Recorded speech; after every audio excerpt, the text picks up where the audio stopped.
Recording by Jason Bennett. The Secret of the Two Plaster Casts by Joseph Sheridan Le Fanu.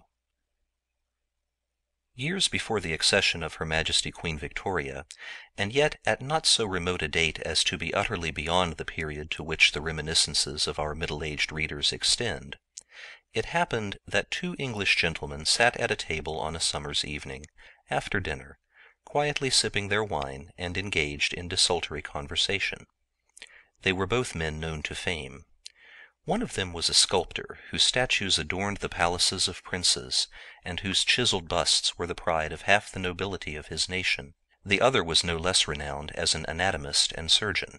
The age of the anatomist might have been guessed at 50, but the guess would have erred on the side of youth by at least 10 years.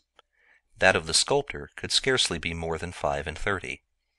A bust of the anatomist, so admirably executed as to present, although in stone, the perfect similitude of life and flesh, stood upon a pedestal opposite to the table at which sat the pair, and at once explained at least one connecting link of companionship between them. The anatomist was exhibiting for the criticism of his friend a rare gem which he had just drawn from his cabinet. It was a crucifix, magnificently carved in ivory and encased in a setting of pure gold. "The carving, my dear sir," observed Mr. Phidias, the sculptor, "is indeed, as you say, exquisite. The muscles are admirably made out, the flesh well modeled, wonderfully so for the size and material, and yet, by the by, on this point you must know more than I. The more I think upon the matter, the more I regard the artistic conception as utterly false and wrong." "You speak in a riddle," replied Dr. Carnell, "but pray go on, and explain." "It is a fancy I first had in my student days," replied Phidias. "Conventionality, not to say a most proper and becoming reverence, prevents people by no means ignorant from considering the point. But once think upon it, and you at least, of all men, must at once perceive how utterly impossible it would be for a victim nailed upon a cross by hands and feet to preserve the position invariably displayed in figures of the crucifixion. Those who so portray it fail in what should be their most awful and agonizing effect.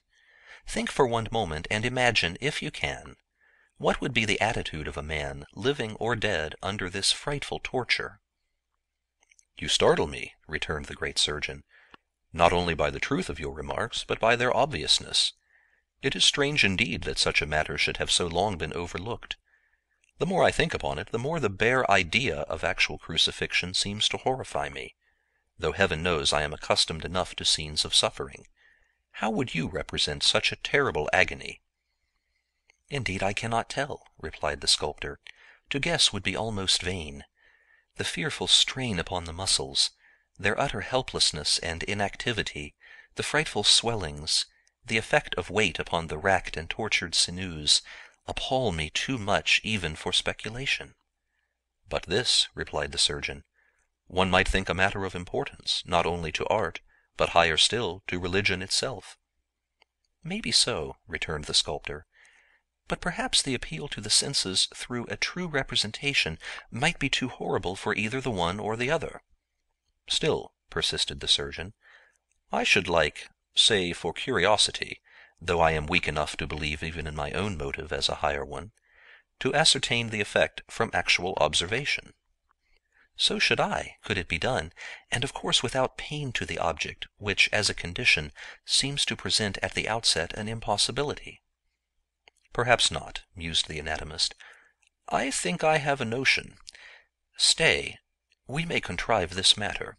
I will tell you my plan, and it will be strange indeed if we two cannot manage to carry it out." The discourse here, owing to the rapt attention of both speakers, assumed a low and earnest tone, but had perhaps better be narrated by a relation of the events to which it gave rise. Suffice it to say that the sovereign was more than once mentioned during its progress, and in a manner which plainly told that the two speakers each possessed sufficient influence to obtain the assistance of royalty, and that such assistance would be required in their scheme. The shades of evening deepened while the two were still conversing, and, leaving this scene, let us cast one hurried glimpse at another taking place contemporaneously. Between Pimlico and Chelsea, and across a canal of which the bed has since been used for the railway terminating at Victoria Station, there was at the time of which we speak a rude timber footway, long since replaced by a more substantial and convenient erection, but then known as the Wooden Bridge. It was named shortly afterward Cutthroat Bridge, and for this reason. While Mr. Phidias and Dr. Carnell were discoursing over their wine, as we have already seen, one Peter Stark, a drunken Chelsea pensioner, was murdering his wife upon the spot we have last indicated. The coincidence was curious. In those days, the punishment of criminals followed closely upon their conviction. The Chelsea pensioner whom we have mentioned was found guilty one Friday and sentenced to die on the following Monday.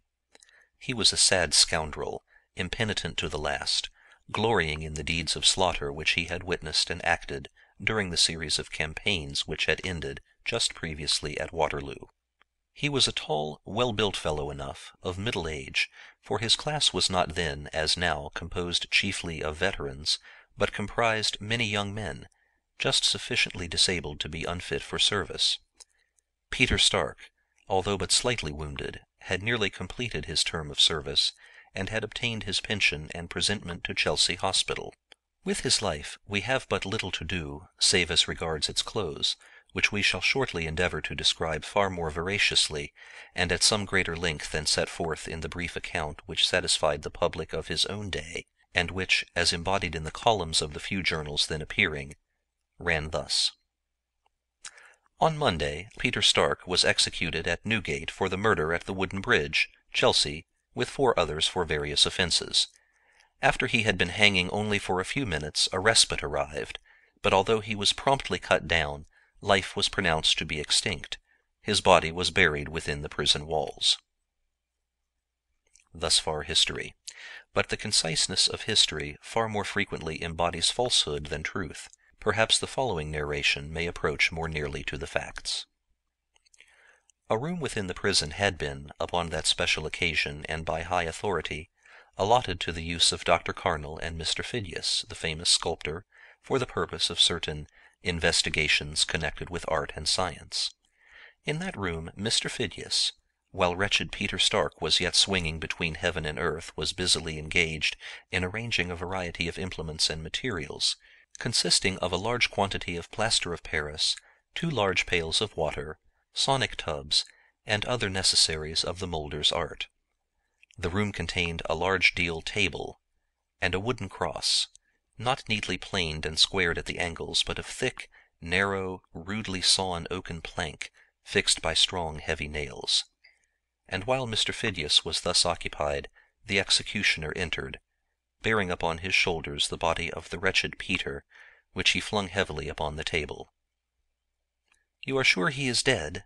asked Mr. Phidias. "Dead as a herring," replied the other, "and yet just as warm and limp as if he had only fainted."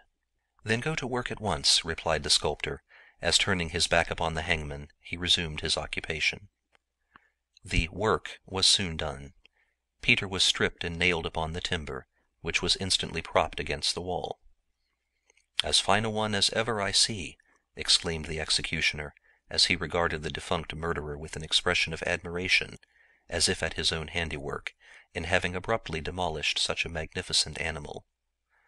"Drops a good bit forward, though. Shall I tie him up round the waist, sir?" "Certainly not," returned the sculptor. "Just rub him well over with this oil, especially his head, and then you can go. Dr. Carnell will settle with you." "All right, sir." The fellow did as ordered, and retired without another word, leaving this strange couple, the living and the dead, in that dismal chamber. Mr. Phidias was a man of strong nerve in such matters.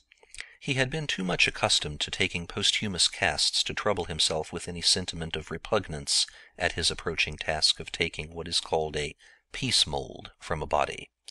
He emptied a number of bags of the white powdery plaster of Paris into one of the larger vessels, poured it into a pail of water, and was carefully stirring up the mass when a sound of dropping arrested his ear. Drip, drip. "There's something leaking," he muttered, as he took a second pail and emptying it again stirred the composition. Drip, drip, drip. "It's strange," he soliloquized, half aloud. There is no more water, and yet—" The sound was heard again. He gazed at the ceiling. There was no sign of damp. He turned his eyes to the body, and something suddenly caused him a violent start. The murderer was bleeding. The sculptor, spite of his command over himself, turned pale. At that moment the head of Stark moved, clearly moved. It raised itself convulsively for a single moment, its eyes rolled, and it gave vent to a subdued moan of intense agony. Mr. Phidias fell fainting on the floor as Dr. Carnell entered. It needed but a glance to tell the doctor what had happened, even had not Peter just then given vent to another low cry. The surgeon's measures were soon taken. Locking the door, he bore a chair to the wall which supported the body of the malefactor. He drew from his pocket a case of glittering instruments, and with one of these, so small and delicate that it scarcely seemed larger than a needle, he rapidly, but dexterously and firmly, touched Peter just at the back of the neck. There was no wound larger than the head of a small pin, and yet the head fell instantly as though the heart had been pierced. The doctor had divided the spinal cord, and Peter Stark was dead indeed. A few minutes sufficed to recall the sculptor to his senses. He at first gazed wildly upon the still suspended body, so painfully recalled to life by the rough vivisection of the hangman and the subsequent friction of anointing his body to prevent the adhesion of the plaster. "You need not fear now," said Dr. Carnell. "I assure you he is dead." "But he was alive, surely?" "Only for a moment, and even that scarcely to be called life. Mere muscular contraction, my dear sir, mere muscular contraction." The sculptor resumed his labor.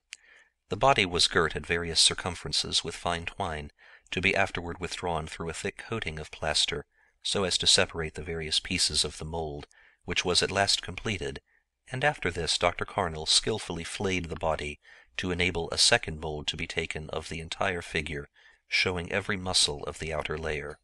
The two molds were thus taken. It is difficult to conceive more ghastly appearances than they presented.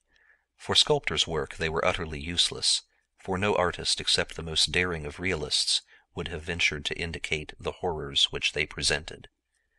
Phidias refused to receive them. Dr. Carnell, hard and cruel as he was, for kindness' sake in his profession, was a gentle father of a family of daughters. He received the casts, and at once consigned them to a garret, to which he forbade access. His youngest daughter, one unfortunate day, during her father's absence, was impelled by feminine curiosity, perhaps a little increased by the prohibition, to enter the mysterious chamber. Whether she imagined in the pallid figure upon the cross a celestial rebuke for her disobedience, or whether she was overcome by the mere mortal horror of one or both of those dreadful casts, can now never be known. But this is true, she became a maniac. The writer of this has more than once seen, as no doubt have many others, the plaster effigies of Peter Stark after their removal from Dr. Carnell's to a famous studio near the Regent's Park. It was there that he heard whispered the strange story of their origin. Sculptor and surgeon are now both long since dead, and it is no longer necessary to keep the secret of the two plaster casts. End of The Secret of the Two Plaster Casts by Joseph Sheridan Le Fanu.